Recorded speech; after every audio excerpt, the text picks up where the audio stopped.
Hey, what up, Long Beach? Happy New Year and welcome back to the show, your weekly 5-minute video recap of all the top Long Beach sports stories. Show is brought to you by the Long Beach Post as well as us, the 562.org. He's JJ, I'm Mike. And right now we're talking about the biggest sports stories ahead in 2020. I think number one on my list has got to be Long Beach State Dirtbags baseball and what Eric Valenzuela is going to be able to do over there at Bull Diamond at Blair Field. He's taking over for Troy Buckley, who had 2 very down years following one of the most successful seasons in school history. Dirtbags getting back to hosting Cal State Fullerton in that super regional, but now it's up to Valenzuela to basically change the culture. But is it going to change back to the way Dirtbag fans want it to be?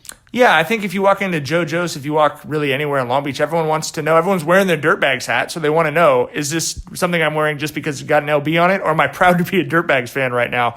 We wrote earlier when Valenzuela got hired about the fact that he might not have the history with the program, but he does have that quintessential Dirtbags personality, and I mean that as a compliment in the best possible way. He's got that kind of grindy attitude, but with more of a new school approach to the game and his team, so we're excited to see whether he's able to turn things around. And there's just a special buzz in Long Beach when the Dirtbags are great. And we want to see whether or not that happens this year or if it's the first step in a longer rebuilding process. We're also very curious to see who steps up as Long Beach football quarterbacks here in 2020. In 2019, it was really the quarterbacks leading the way, and the best quarterbacks were on the best teams. But they have now graduated. So in 2020, we're going to have to wait and see who's going to step up and be the signal callers for good teams like Long Beach Poly and Wilson. Yeah, Wilson obviously had Ryan Petway rewrite the record book over there, and they're gonna that's a pretty big set of shoes to fill. He's been a 3-year starter. Poly had a 1-year guy in Mekhi Jordan, but goodness, he put up 300 yards and 5 touchdowns against Wilson and had some huge games in the playoffs to get them to the quarterfinals. So both those teams are gonna have to replace quarterbacks. They're not the only ones. St. Anthony looking for a new quarterback, Milliken looking for a new quarterback, and as we've seen in high school football, in NFL football, college football, your team really goes as far as your quarterback can take you at this point. You know what else has been really exciting in Long Beach recently? More League Boys Soccer. And it's going to be the same case here in 2020. More League Boys Soccer, the only sport in the More League that has 3 teams in Division 1. They have set history in the last few years. Obviously, Wilson winning their first More League title in a few. Cabrillo winning that state title.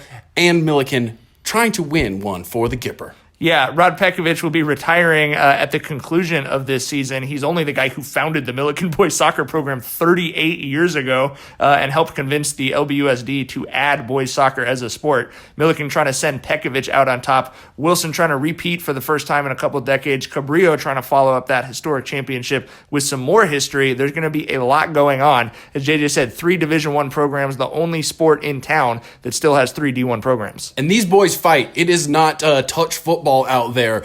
They say football is a collision sport, but soccer is definitely a contact sport, and these guys really get out there and battle for their school. Even though a lot of them have better opportunities to play past high school in the club level, I think high school soccer is more emotional than any other level guys at this age can play.